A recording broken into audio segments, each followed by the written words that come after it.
Hello, I am David W. Parker. This is Programming Today I Learned 3D Math Series. This is episode 11. We're going to be looking at matrices once again, and today we'll be looking at linear transformations, specifically rotations, and first we're going to be talking a little bit about object and coordinate space. This will be mostly an explanatory video, and we'll have a little bit of math, but we'll be getting into some deeper things shortly. So first of all, we can recall that we can transform an object in a given time. We're not going to be looking at linear transformations, so we're not going to be doing it, or we're going to be doing linear transformations, so we're not going to be doing the translations, which are affine transformations. So when we look at all these things, we will be looking at it from the spot of the origin, etc. So if you take an object, you can rotate it and you can scale it, and those are two different examples of transformations you can do on an object. Well, you can also transform a coordinate system, so you can rotate all of the axes around as well. And I didn't do any pictures for this, but you can kind of imagine in your head if all of the world got turned on its side, but the object itself remained where it was. So you should know that when you transform an object by a given amount, it's the exact same thing as transforming the coordinate system by the opposite amount.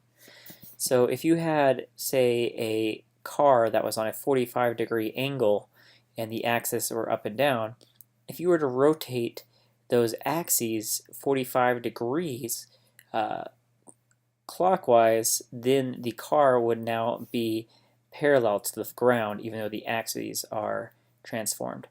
So, and then multiple transformations are applied in the opposite order. So as an example, here we go. Let's say we have an object and we scale it 200% and then we rotate it 20 degrees clockwise. That is the exact same thing as rotating the coordinate system 20 degrees counterclockwise and then scaling by 50%. So you can just do them in reverse order to figure out what the coordinate system would have been if you're using the object, and vice versa.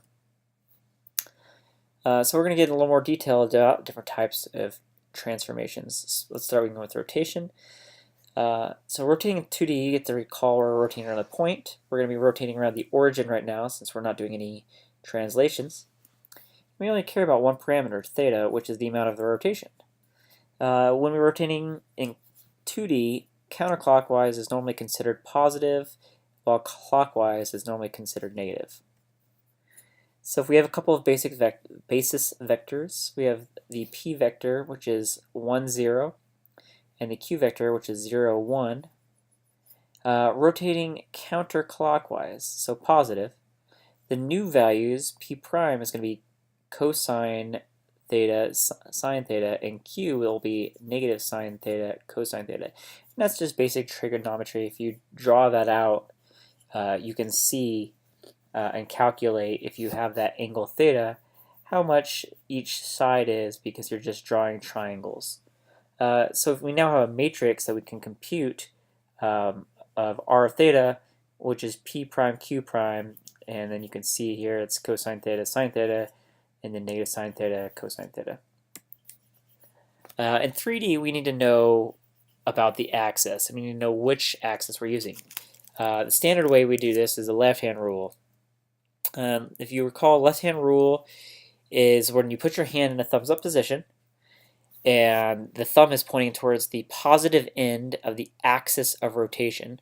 So if you have a normal coordinate system where z comes towards you and you have the x going side to side and y is going up, the y up would be the positive portion, and the way your fingers are curling towards you on the left hand is the positive rotation. So that would be positive rotation, and then negative rotation would be the ways that your knuckles are. And the right hand rule is the exact opposite.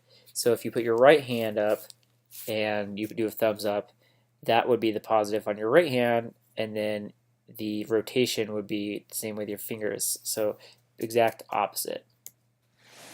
So in 3D, we're going to have the same basis vectors of p, q, and r, which are 1, 0, 0, 0, 1, 0, and 0, 0, 1, which can make up a matrix, of course, the identity matrix of a 3 by 3. And if we're going to go ahead and rotate with the left-hand rule with the x-axis, you will see that the x obviously does not change because we're rotating around it. So that's going to be staying in the same spot. The only thing that's going to be changing are the y and z values.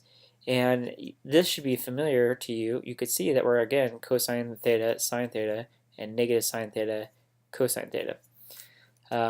Similarly, when we rotate around the y-axis, the y value will not change. So it's still going to be 0, 1, 0.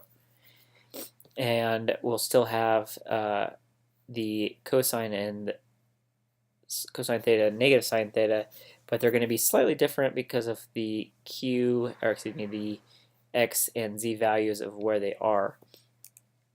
And the best way to really visualize this is to draw it out and then to basically put out the basic geometry. And maybe I'll do that in the following episode. I didn't do any drawings in this, but it might be pretty helpful. So maybe I'll do that next time. Finally, if you rotate around the z-axis, you'll have the exact same thing as the previous two in the sense that the z value will not change, and your p prime and your q prime will have changed cosine theta, sine theta, of course, negative sine theta, cosine theta. So understanding the basics of the geometry in two dimensions translates directly into how things will be portrayed in a 3-dimension. Of course, we want to know how to compute the same rotation around an arbitrary axis and not just the basis vectors / the origin. That's a lot more math, and we will be getting into that in a future episode. But that's it for now. If you like what you saw, go ahead and subscribe and give me a like. Share on social media if you will. Go to ProgrammingTIL.com and sign up for my newsletter. And have a great one. Thank you.